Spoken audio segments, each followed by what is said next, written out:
시편 36편 한 목소리로 같이 읽습니다. 악인의 죄가 그의 마음속에 이르기를 그의 눈에는 하나님을 두려워하는 빛이 없다하니 그가 스스로 자랑하기를 자기의 죄악은 드러나지 아니하고 미워함도 받지도 아니하리라 함이로다. 그의 입에서 나오는 말은 죄악과 속임이라. 그는 지혜와 선행을 그쳤도다. 그는 그의 침상에서 죄악을 꾀하며 스스로 악한 길에 서고 악을 거절하지 아니하는도다. 여호와여, 주의 인자하심이 하늘에 있고 주의 진실하심이 공중에 사무쳤으며 주의 의는 하나님의 산들과 같고 주의 심판은 큰 바다와 같으니이다. 여호와여, 주는 사람과 짐승을 구하여 주시나이다. 하나님이여, 주의 인자하심이 어찌 그리 보배로운지요. 사람들이 주의 날개 그늘 아래에 피하나이다. 그들이 주의 집에 짓는 살진 곳으로 풍족할 것이라. 주께서 주의 복나의 강물을 마시게 하리이다. 진실로 생명의 원천이 주께 있사오니 주의 빛 안에서 우리가 빛을 보리로다.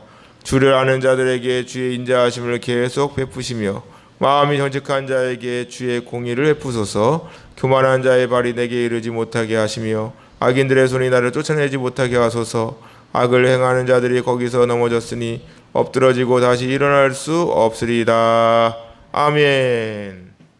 할렐루야. 요즘에 이렇게 아침마당 기도회로 모이면 감사드립니다. 바쁜 때에도 불구하고 시간을 내서 참석을 한다는 게 쉽지 않지만 그래도 이렇게 함께 기도로 모이는 것 자체가 축복인 줄로 믿습니다. 여러분들에게 정말 놀라운 은혜가 있을 거예요. 어려운 시국에 예배도 마음대로 못 드리고 교회도 마음대로 못 오고 하지만 이 시간이, 이 기도의 시간이 정말 하나님을 가장 가까이 체험하는 놀라운 축복된 시간인 줄로 믿습니다. 오늘 말씀을 보면 시편 기자가 이렇게 고백을 해요. 악인의 죄가 그의 마음속으로 이르기를 그의 눈에는 하나님을 두려워하는 빛이 없다. 악인의 죄가 그의 마음에 이르는 거예요. 그의 눈에는 하나님을 두려워하는 빛이 없다. 이 죄는 뭐죠? 악하고 하나님을 대적하는 게 죄란 말이에요. 근데 그의 마음에 이르기를, 이르다라고 하는 이 단어가 나엠의 네움. 이 네움이라는 단어인데 이게 나암이거든요. 이게 뭐냐니까 아주 작은 소리로 속삭이는 거야. 속삭이는 거. 여러분, 죄를 지을 때 속삭이잖아. 마음속에 자꾸 야 괜찮아. 해도 돼. 해도 된다니까. 야 한다고 뭐 지옥 가냐? 해도 돼. 이러면서 자꾸 속삭이죠. 그래서 이 뜻이 뭐냐니까 중얼거리다, 낮은 음성으로 말하다 이런 뜻입니다. 야, 어떻게 이렇게 정확하게 또 진짜 단어가 놀랍습니다. 그러니까 악인이 어떤 사람이에요? 사악하고 죄를 범하잖아.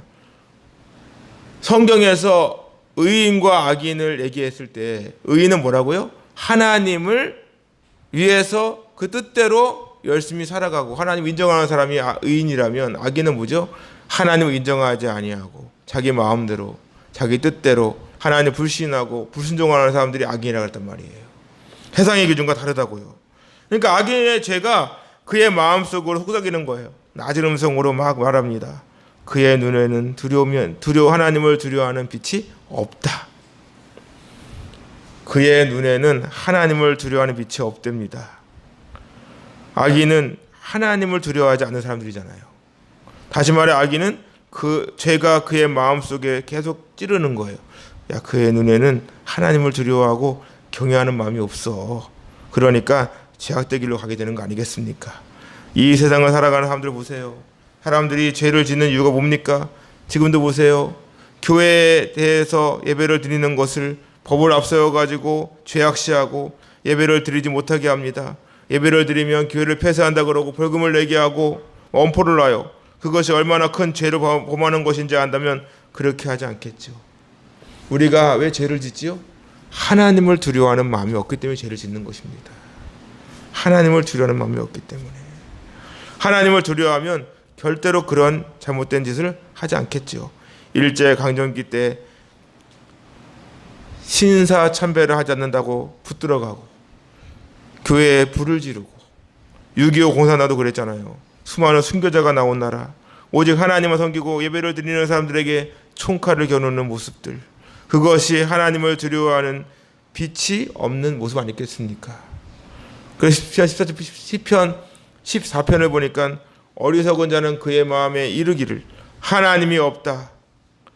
그러니까 그들은 부패하고 행실이 가증하고 선을 행하는 자가 없다는 거예요. 하나님 두려워하지 않으니까 어떠한 일을 하는 데 있어서 걱정이 안 되는 거예요. 혼나면 어떡하지? 이래야 되는데 그런 마음이 없는 거죠. 하나님 기뻐하지 않는데 이런 마음이 없는 거죠. 그래서 뭐라 그럽니까? 2절 보세요. 그가 스스로 자랑하기를 자기의 죄악은 드러나지 아니하고 미워함도 받지도 아니하리라. 자랑하는 거, 자랑하는 거. 스스로 자기 자신을 드러내고 슬그머니 자기의 잘못은 감추고, 자기들의 이 아온이라고 하니 불법, 부정, 죄악, 여러 가지 온갖 부정부패들을 다 자신들이 행하는 것들에 대해서는 슬그머니 감추고, 다른 사람들에게는 아주 엄청난 잣대를 들이대죠. 내로남불이라는 말씀처럼 자신의 불법이나 죄악들은 조용히 감추니까 어떻게 돼? 미워함을 받지 않는 거예요. 다시 말해 이들에게 하나님을 두려워하는 빛이 없는 이유가 뭡니까? 그것은 자신의 온갖 나쁜 죄악은, 그 불법은 슬그머니 감추고 자신들에게 불리한 것은 드러내지 않아요. 겉으로 보면 굉장히 믿음이 좋아 보여. 바리새인들 봐, 바리새인들 얼마나 믿음 좋습니까? 겉으로는 최고야, 최고. 성경을 모릅니까? 성경을 몰라요? 하루 3번씩 기도하고 금식도 하잖아. 11조도 해. 오늘말로 하면 주를 잘 지키는 거야. 얼마나 대단합니까? 구제도 해. 또 거기다가 선교하고 구제하는데 앞장서고 막 이럽니다. 그런데 그들은 외식하는 서리관과 바리새인들이요. 예수님께서 엄청난 책망 받잖아요. 왜 그럴까요? 겉만 번지르해요. 겉만. 말로는 누가 어떻게 말로는. 오늘날도 그러잖아. 말로 다 하는 분이 말로 다 하는 분이 있잖아. 말은 누가 어떻게 말은. 근데 겉으로는 경건을 말하지만 경건의 능력은 부인하는 거예요. 다른 사람에 대해서는 엄청난 기준을 제시하고 자기들에게는 그 기준, 야, 나 이래서 그러는 거야. 아유, 자기는 다 달라서 자기들은 다 괜찮아. 상대방이 하는 건 되게 안 되는, 그건 안 되는 거야. 당신이 권사야? 당신이 잡십사? 이러면서 굉장히 엄격한 잣대를 들이대고 자기에 대해서는 굉장히 유연한 모습들. 이것이 바로 악인들의 전형적인 모습임을 하나님께서 말씀하시는 것이죠. 요즘 소위 갑질이라는 단어가 유행처럼 번집니다. 갑질은 아니고 뭡니까? 사람을 내려다보는 거죠. 나는 힘이 있고 너는. 그러니까 직장에서 사장과 직원이면 어떻게 돼? 넌 내 말대로 하면 돼. 인격은 무시 없어. 인격은 중요하지 않아. 그냥 말만 시킨 대로 하면 되는 거야. 그냥. 사람 위에 사람 없고 사람 밑에 사람 없다고 그러는데 상대방이 힘이 없다고 생각하니까 함부로 하죠. 가정 폭력도 마찬가지입니다. 한 번이 어려워요. 한 번이 어렵지. 한 번 손찌검하면 되면 2번, 3번, 4번 그 폭력의 수위는 갈수록 세집니다. 우리가 양심을 지키는 것은 언제 어디서나 하나님께서 나를 보고 계신다는 믿음 때문인 거예요. 그것이 나를 지켜주고 하나님을 부끄럽게 하지 않는 것입니다. 말씀 보세요. 3절. 그의 입에서 나오는 말은 죄악과 속임이래. 그는 지혜와 선행을 그쳤다고 말씀합니다. 여기서 말하는 죄악은 뭐죠? 사악하고 남의 고통을 주고 남을 힘들게 하고 거짓말을 하고 막 이런 것들이죠. 속이는 거 말 그대로 남에게 남을 미혹하고 잘못된 길로 인도하는 거예요. 막 속여가지고 다른 사람 그 상대방이 이것이 이거 아닌 것 같은데 해도 슬그머니 끌어들여가지고 가는 거예요. 결국 악인들은 계속해서 남을 속이고 미혹하면서 거짓된 길로 인도하려고 하죠. 대표적인 게 뭡니까? 에덴 동산에 있는 아담과 하와. 하나님께서는 생명나무와 선악과를 심어놓고 생명나무 열매는 따먹어도 되는데 선악과 열매는 절대 먹지 말라 그랬잖아요. 근데 그런 말을 하고 나서 뱀이 슬그머니 기어와. 그래가 어떻게 합니까? 하나님이 참으로 너희에게 동산 모든 나무의 열매를 먹지 말라 하셨냐? 하와가 대답을 하죠. 동산 나무의 열매를 우리가 먹을 수 있지만 동산 중앙에 있는 나무의 열매는 하나님 말씀에 너희는 먹지도 말고 만지지도 말라 너희가 죽을까 하노라. 이렇게 말을 하니까 뱀이 뭐라 그래? 안 죽어. 결코 죽지 않아. 이것이 사단의 음성이죠. 조용한 사단은 괜찮아. 어떻게 해서든지 무너뜨리려고 합니다. 넘어뜨리고 무너지게 하려고 해요. 예수님께서 40일 금식을 마치고 이렇게 있을 때 사단이 슬그머니 찾아와요. 마태복음에서는 시험하는 자라 그러고 누가복음에서는 마귀라 그러죠. 그래가지고 딱 와가지고 하는 말이 내가 만일 하나님의 아들이거든 명하여 이 돌들로 떡덩이가 되게 하라. 예수님 말씀하시죠. 사람이 떡으로만 사는 것이 아니오 하나님 입으로부터 나오는 모든 말씀으로 살 것이다. 두 번째, 예수님을 거룩한 성 꼭대기로 데리고 올라갑니다. 그리고 나서 여기서 뛰어내려. 내가 만일 하나님의 아들이거든 뛰어내려. 그가 너를 위하여 사자들을 명하셔가지고 너를 딱 받쳐서 넘어지거나 부딪히지 않게 해줄 거야. 이랬더니 뭐라 그래? 주 너의 하나님을 시험하지 말아라. 주 너의 하나님을 시험하지 말래요. 마귀가 또 데려갑니다. 천하 만국과 그 영광을 보여주며 내가 만일 내게 엎드려 경배하면 이 모든 것을 내게 줄게. 전 여기서 많은 사람들이 넘어진다고 생각합니다. 너 나한테 경배해. 그럼 내가 줄게. 어떤 우리가 권력이나 어디 힘 앞에 양심 없잖아. 어떤 사람들은 믿음까지도 져버립니다. 돈 앞에 야 주일 괜찮아. 주일 끝까지 거 안 지키면 어때? 돈이 문제지. 돈이 중요하지. 11조 안 드리면 어때? 내가 죽겠는데 이러면서 자기의 어떠한 부와 명예와 권세를 위해 믿음을 버려버려요. 많은 사람들이 여기서 넘어집니다. 이때 예수님 뭐라 그래? 주 너의 하나님께 경배하고 다만 그를 섬겨라. 우리는 하나님만을 경배하기 위해 지음받은 존재인 줄로 믿습니다. 그러니까 예배를 자꾸 못 드리도록 사단이 방해하는 거예요. 하나님을 경배해야 되는데 경배하지 못하도록 자꾸 미혹하고 우리 넘어지게 하는 거예요. 믿음으로 살려고 하면 할수록 더 시험은 거세게 오는 것입니다. 여러분,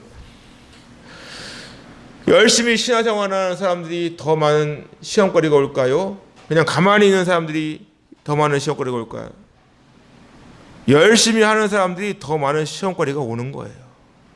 사단도 가만히 있는 영혼은 건들지 않아. 왜?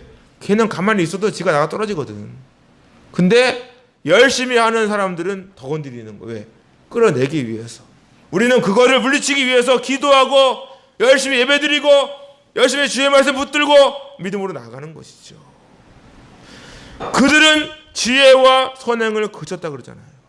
악인들은 지혜와 선행하기를 그쳤다는 거예요. 이 지혜가 뭡니까? 샤칼이라는 단어인데 이거는 바라보다, 관심을 기울이다, 마음을 향하다. 이걸 여기에 하나님을 더해봐요. 그럼 어떻게? 하나님을 바라보고 하나님께 관심을 기울이고 하나님께 마음을 향하는 것들을 다 멈춰버린 거예요. 지혜롭게 행동한다는 건 뭡니까? 하나님을 관심을 가지고 하나님께 관심을 두고 하나님께서 원하는 뜻대로 나아가려고 하는 것이 지혜잖아요. 그 하나님 뭐라 그럽니까? 여호와를 경외함이 지혜의 근본이라. 그의 계명을 지키는 자는 다 훌륭한 지각을 가진 자니 여호와를 찬양하며 영원히 계속되리로다. 결국 지혜는 하나님을 경외하는 것부터가 지혜의 근본이라는 사실을 우리가 꼭 기억해야 되는 줄로 믿습니다. 하나님 말씀에 순종하며 하나님께 합당하게 살아가는 것이 지혜로운 삶임을 우리는 기억해야 하는 거예요. 그렇기 때문에 우리는 끊임없이 하나님 말씀을 가까이 하고 그 말씀대로 순종하며 살아가야 되는 줄로 믿습니다. 선행은 뭐야? 야타부인데 이거는 뭐예요? 기쁘시게 하다. 기쁘시게 하다. 말 그대로 착한 일, 선한 일 이런 의미도 있지만 누구를 위한 선한 일이냐는 것이죠. 누구를 위한 선한 일. 하나님을 기쁘시게 하는 선한 일을 감당할 수 있기를 바랍니다. 하나님을 기쁘시게 하고 하나님하고 보시기에 좋은 행동들. 그런데 악인들은 이러한 삶을 살아가는 것을 포기해버린 거예요. 결국 악인들은 하나님을 두려워하는 마음이 없기 때문에 자기의 소견에 옳은 대로 행동할 뿐입니다. 악인들은 그렇기 때문에 이미 하나님께 버림받거나 하나님을 포기한 인생인 거예요. 그러니까 4절 보세요. 그는 그의 침상에서 뭐 한다고요? 죄악을 꾀하며 스스로 악한 길에 서고 악을 거절하지 않는다. 침상이 뭐야? 가장 안락하고 하루의 일과를 마치고 눕기만 해도 모든 그 힘이 사라지는데 악인들은 어떻게 한다고? 그 침상에서 뭐 한다고요? 죄악을 꾀한대. 죄 지을 생각만 하는 거예요. 여러분, 이런 말이 있습니다. 한가하면 죄 짓는다. 하여튼 먹고 살만 하면 죄 지을 생각밖에 안 하는 거예요. 로마가 강국이었잖아. 강국. 먹고 살만 하니까 어떻게 한지 아십니까? 성적으로 문란해지고 온갖 사치. 동서애가 어디서 나온지 알아요? 로마 시대에도 엄청나게 판을 쳤단 말이에요. 여러분, 성인기구, 성인용품이 어디서 나온지 아십니까? 다 로마 시대 때 다 있던 거야. 그거. 더 강한 자극, 쾌락. 왜? 먹고 살만 하니까 자꾸 그쪽으로 쏠리는 거예요. 힘들고 어려울 때에는 하나님을 붙들다가 먹고 살만 하니까 슬그머니 발을 빼고, 목사님 제가 아파서 그러는데요, 저에게 이 주일 제가 헌금을 많이 할 테니까 주일날 제가 안 나오더라도 이해하시라고, 이런 소리 하는 사람도 있었습니다. 하나님이 뭐라고 하겠어요? 계속해서 악을 도모하는 인생들, 악한 생각만 하고 하나님을 떠나 있는 영혼들, 겉으로는 기독교라 말을 하지만 이미 그 마음은 황폐해진 거예요. 악인들은 잠언 4절에 보니까, 잠언 4장에 보니까 그들은 악을 행하지 못하면 자지 못하고 사람을 넘어뜨리지 못하면 잠이 오지 않는데 불의의 떡을 먹으며 강포의 술을 마신대요. 악인들은 악을 행하지 못하면 잠을 못 잔답니다. 불의의 떡을 먹고 강포의 술을 마시며 하나님께 버림받은 인생이라는 사실, 이런 말씀이 잠언에 기록이 되어 있네요. 스스로 악한 길에 서고, 악한 길에 딱 위치를 잡고 누가 오면 유혹하는 것이죠. 딱 길목에 서가지고 나쁜 일을 저지르고. 여러분, 예를 들어서 그 학교에서 일진들 항상 영화 보면 어디 있어? 대로에 있습니까? 골목에 딱 숨어 있다가 누가 딱 오면은, 야 얼마 있어? 야 잠깐 따라와봐, 잠깐 따라와봐, 이래가지고 돈 뺏고 때리고 그러지 않습니까? 사단도 마찬가지예요. 사단은 우리에 대해 더 잘 알아. 너무 잘 알기 때문에 우리가 어디로 가는지를 알고 있는 거예요. 그래서 그 골목에 딱 서가지고 아담과 하와를 미혹하는 것처럼 우리를 계속해서 미혹하지요. 거절하지 않는다. 절대 부정부사를 사용해가지고 스스로 악한 일을 도모하는 데 앞장서서 악을 행하는 것에 대하여 절제할 마음이 없는 거예요. 결국 이들은 하나님으로부터 심판받을 인생이라는 사실. 지금 우리나라 상황을 보세요. 부정부패가 만연하고 있습니다. 저도 목사로 서 있지만 저도 하나님 앞에 100% 완벽해서 이런 말씀을 드리는 게 아니에요. 저도 부족하고 연약한 죄인에 불과합니다. 하지만 현재 우리나라 상황을 보면 하나님을 두려워하는 마음이 없어 보입니다. 자신들이 하는 일은 옳고 상대방에 대해서는 엄청난 비판을 가하고 자기 눈에 있는 들보는 보지 못하고 말이야, 티는 안 보고 남에게 있는 것만 자꾸만 들춰내려고 그러고, 특히나 하나님 믿는다고 하는 사람들조차 죄에 대한 인식이 없어 보입니다. 권력을 잡기만 하며 어떤 힘을 갖기만 하면 자신의 이익을 위해서는 물불을 가리지 않아요. 지금도 보세요. 방역 지침을 가지고 얼마나 많은 교회에 어려움을 주고 있습니까? 우리나라에 있는 기관 중에 100% 문을 닫게 하는 곳은 교회밖에 없다는 사실 아십니까? 단계를 정해간다고 하지만 1단계에서 2단계부터는 대부분이 다 거리두기가 있지만 인원 제한이 있단 말이에요. 근데 1단계에서 인원 제한이 있는 곳은 교회밖에 없다는 사실 아십니까? 하나님을 인정하지 않고 하나님께 배역하는 나라는 소망이 없습니다. 저는 하나님께서 코로나를 중시시키지 않은 이유에 대하여 우리 스스로가 하나님께 회개하고 돌이킬 수 있는 기회를 주시는 시간인 줄로 믿습니다. 지금이야말로 하나님을 찾고 하나님 만나야 될 때인 거예요. 시편 기자는 고백합니다. 5절, 여호와여 주의 인자하심이 하늘에 있고 주의 진실하심이 공중에 사무쳤으며. 주의 인자하심 뭡니까? 헤세드, 하나님의 은혜, 자비, 이런 거예요. 주의 진실함이 뭡니까? 아만, 하나님을 온전히 믿는 그 하나님은 저는 정확무오하고 진실하신 분, 알파요 오메가가 되시는 분, 그 하나님의 인자하심과 진실하심이 온 우주 만물에 광범위하게 퍼져 있음을 고백하고 있는 것입니다.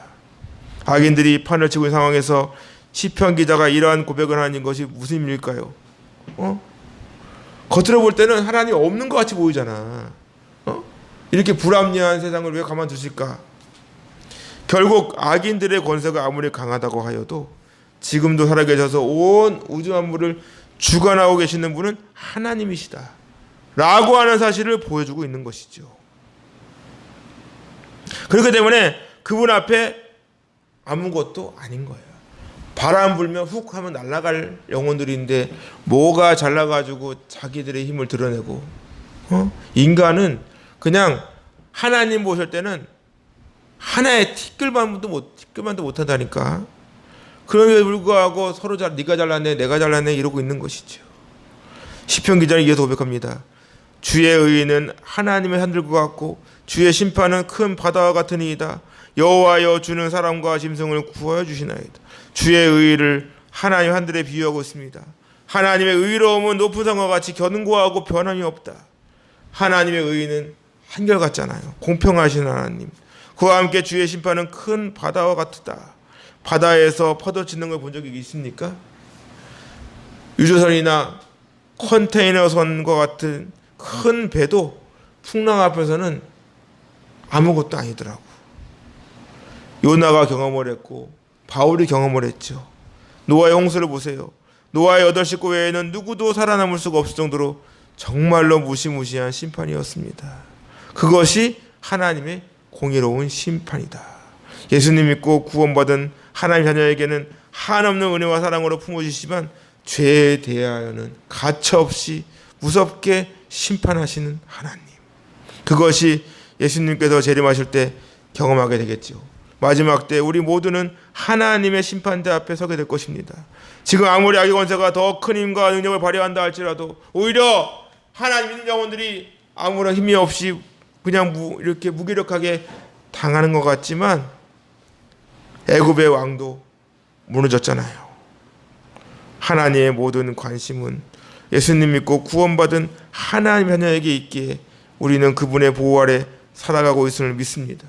그것이 바로 구원의 확신인 것이죠. 그래서 우리는 이런 고백을 할 수 있죠. 7절 보니까 하나님이여 주의 인자하심이 어찌 그리 보배로운지요. 사람들이 주의 날개 그네 아래 피하나이다. 이 보배롭다, 이 약하르라고 하는 단어가 뭐냐니까 귀중히 여기는 거예요. 주의 인자하심이 어찌 그리 귀하신지요. 가치가 있다. 하나님의 은혜와 자비는 세상 그 어느 것과 비교할 수가 없는 것이죠. 바울은 고백합니다. 내가 확신하노니 사망이나 생명이나 천사들이나 권세자들이나 현재일이나 장래일이나 능력이나 높음이나 깊음이나 다른 어떠한 피조물이라도 우리를 우리 주 예수 그리스도 안에 있는 하나님 사랑에서 끊을 수가 없다. 맞습니다. 그 어느 것도 하나님과 나 사이를 끊을 수 없는 거예요. 그렇게 사람들은 주의 날개 그늘 아래 피하나이다.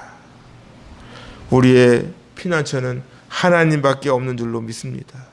우리가 힘들고 어렵고 답답해야 할 때 하나님께서는 조용히 우리를 품어주시고 마치 부모가 아이를 이렇게 품듯이 그 하나님 품으로 우리가 피할 때 하나님께서는 우리를 보호해 주시고 우리를 위로해 주시고 참된 소망을 주실 줄로 믿습니다. 그것이 바로 주님의 몸된 교회가 돼야 되는 거예요.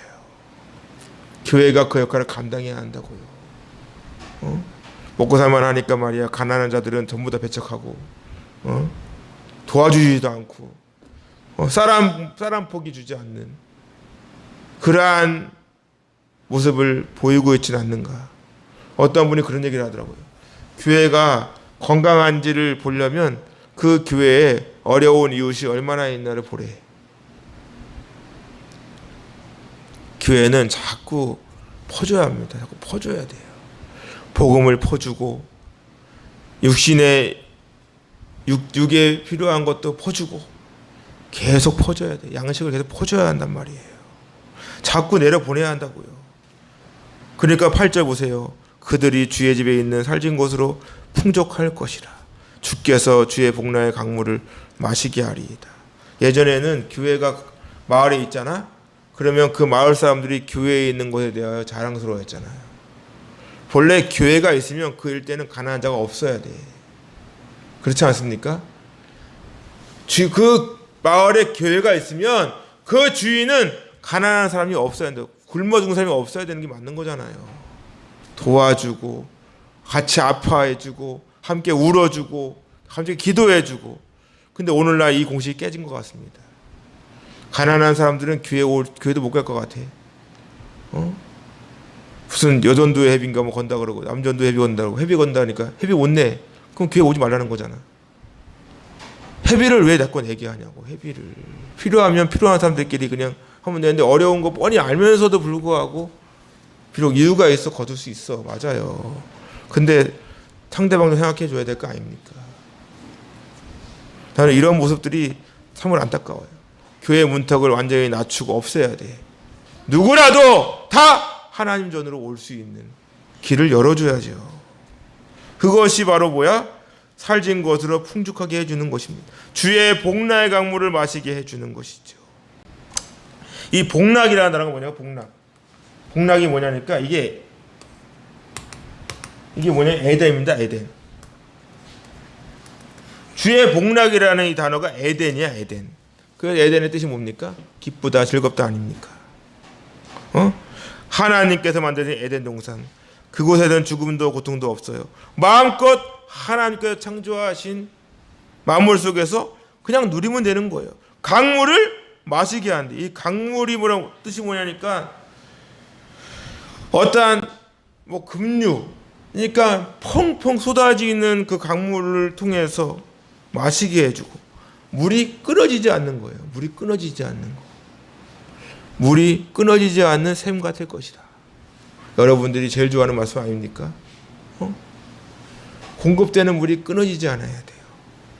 하나님께서는 에덴 동산에서 시작된 끊임없이 흘러넘치는 그 4대의 큰 강이 땅을 기름지게 하고 생명을 싹트게 해주신 것처럼 주의 날개 그늘 아래로 피하는 자들은 생명의 주인이자 복의 근원이신 하나님의 그 넘치는 은혜와 그 사랑으로 인해 풍성한 축복을 누리게 될 것을 우리에게 말씀해 주고 계시는 것이죠.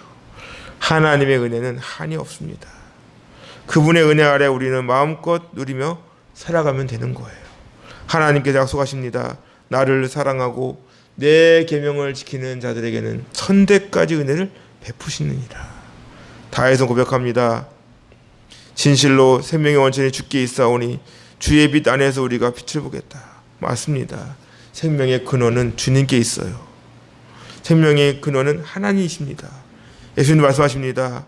나는 세상의 빛이니 나를 따르는 자는 어둠에 다니지 아니하고 생명의 빛을 얻으리라. 그렇기 때문에 우리는 이렇게 기도해야 합니다. 10절 주를 아는 자들에게 주의 인자하심을 계속 베푸시며 마음 연직한 자에게 주의 공의를 베푸소서. 이 베푸시며가 뜻이 뭐냐니까 이 마샤크라는 단어는 끌어당기는 거예요. 하나님의 은혜와 자비를 베풀어 주시고 계속해서 우리를 붙드시고 이끌어 주시옵소서.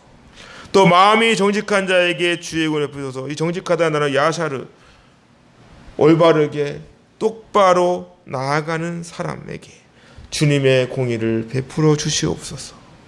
예수님 믿고 구원받은 저 여러분들의 모든 삶은 하나님의 의를 이루는 삶이 되어야 됩니다. 그렇기 때문에 우리는 타협이란 없어요. 합리화는 없는 거예요. 하나님을 기쁘시게 할 것인가 사람을 기쁘시게 할 것인가 두 길밖에 없습니다. 어느 길로 가기를 원하십니까? 시편 기자는 고백합니다. 교만한 자의 발이 내게 이르지 못하게 하시며 악인들의 손이 나를 쫓아내지 못하게 하소서. 나를 쫓아내지라고 하는 이 누드라는 단어가 뭐냐니까 이리저리 움직이다 흔들다 방황하다. 하지 말하면 악인들이 막 흔들어 놓는 거예요. 흔들어 놓지 못하게 해달라고 하는 강구입니다. 악인들 앞에 불쌍하게 보이거나 초라하게 보이지 않게 해주세요. 오히려 당당하게 보여줄 수 있도록 도와주세요. 시인의 고백이 바로 이 시간 이 자리에 모인 저와 여러분들의 고백이 되어야 될 줄로 믿습니다. 결국 악인들의 결말이 어떻게 될까요? 12절입니다. 악을 행하는 자들이 거기서 넘어졌으니 엎드러지고 다시 일어날 수 없으리라. 그렇기 때문에 우리는 악인들의 권세를 두려워할 필요가 없는 거예요. 지금의 상황을 보세요. 도무지 교회가 무력하고 아무런 힘이 없어 보입니다. 하지만 우리가 하나님 앞에 올바로 서 있을 때 악인들의 권세는 영원하지 못할 겁니다. 끊임없이 기도하세요. 오직 주님만을 의지하세요. 하나님께서는 분명히 살아계십니다. 하나님께서는 지금 이 시간 우리와 함께 하십니다. 우리는 예수님 믿고 구원받은 하나님의 자녀로서 당당하게 세상을 향해 복음을 선포해야 합니다. 열심히 예배를 드리세요. 하나님께서는 지금 이 시간 예배하는 자들을 찾고 계십니다. 예배 드린다고 교회가 불이익을 당하고 강제로 폐쇄되고 이런 날이 올 줄 누가 알았습니까? 우리는 다시 일어서야 합니다. 우리는 순교자들의 피를 부끄럽게 해서는 안 돼요. 예배를 지키기 위해 목숨을 걸고 피를 흘리며 믿음을 지킨 그분들의 그 열심을 우리는 잊어서는 안 됩니다. 부산 세계로교회, 은평제일교회, 예수 비전 선교교회, 운정 참전교회, 이 사람들이 뭐가 아쉬워가지고 또 교회도 다 나름대로 다 성장했더라고요. 뭐가 아쉬워서 분명히 예배를 드리면 불이익이 온다는 걸 알면에도 불구하고 뭐가 아쉬워서 성도들을 예배로 초청을 하고 오는 성도 막을 수 없잖아. 뭐가 아쉬워가지고 이분들은 이미 사표내 각오 했더라고요. 보니까 사표내 각오를 했더라고. 자기의 모든 누리는 것을 다 포기하고라도 나는 예배를 지키겠습니다. 이러한 고백이더라고요. 얼마나 멋진지 모릅니다. 지금 이 시간도 예배를 사수하기 열심히 노력을 하고 어떻게든지 성도들을 예배 자리를 이끌어내려고 하는 분들, 자신의 모든 권세를 내려놓고 애쓰시는 분들을 존중합니다. 이 세대의 풍조를 따르지 마세요. 하나님께서 가장 기뻐하시는 것이 예배이기에 사단은 어떻게든지 악한 영혼들은 어떻게든지 예배를 방해하고 멈추게 하려고 합니다. 그래서 하나님께서는 말씀하십니다. 너희는 성령을 따라 행하라. 그리하면 육체의 욕심을 이루지 아니한다. 육체의 소욕은 성령을 거스리고 성령은 육체를 거스르나니 이 둘이 서로 대적한다. 육체의 일은 분명하니 음행, 더러운 것, 호색, 우상숭배, 주술, 원수 맺는 것, 분쟁, 시기, 분냄, 당짓는 것, 분열함과 이단, 투기, 술취함, 방탕함, 또 그와 같은 것들이라. 이러한 자들은 하나님의 유업을 받지 못한다고 말씀하십니다. 반면에 성령 열매는 뭡니까? 오직 성령 열매는 사랑과 희락과 화평과 오래 참음, 자비, 양선, 충성, 온유, 절제, 이 같은 것을 금지할 법이 없다. 우리는 이미 답을 알고 있습니다. 육체의 일을 할 것입니까? 성령의 일을 할 것입니까? 성령의 인도함 받기를 주님의 이름으로 축원합니다. 오직 하나님만이 답입니다. 오직 예배만이 답인 줄로 믿습니다. 지금이야말로 예배하는 자를 찾고 계신 하나님께 나아가세요. 절대로 예배를 포기하지 마세요. 예배가 우리의 삶의 그 어떤 것보다 중요하고 내 목숨보다 가치 있습니다. 그 예배를 열심히 드리시고 이번 주일도 예배를 드리세요. 열심히 드리라고요. 저희 교회도 지금까지 코로나 위기에서 예배를 멈춘 적이 없습니다. 새벽기도, 수요일, 금요일, 주일 할 것 없이 다 드렸어요. 다 드렸다고. 공무원이 와서 본 적도 있습니다. 그건 중요한 게 아니죠. 하나님 앞에 내 영혼이 할 수 있는 최고의 가치, 그건 예배라고 믿습니다. 열심히 예배를 드리시고 새벽을 깨우세요. 새벽을 깨우시라고, 기도의 불을 붙이시라고 힘을 내세요. 소망을 잃지 마시고 하나님은 지금 이 시간도 이 자리에 모인 여러분들에게 더 크고 놀라운 축복과 여러분들에게 소망이 되어주시는 줄로 믿습니다. 그 하나님을 온전히 붙들고 믿음으로 승리하며 더 열심히 차게 일어나 오늘 하루도 열심히 믿음으로 달려갈 수 있기를 주님의 이름으로 축원합니다.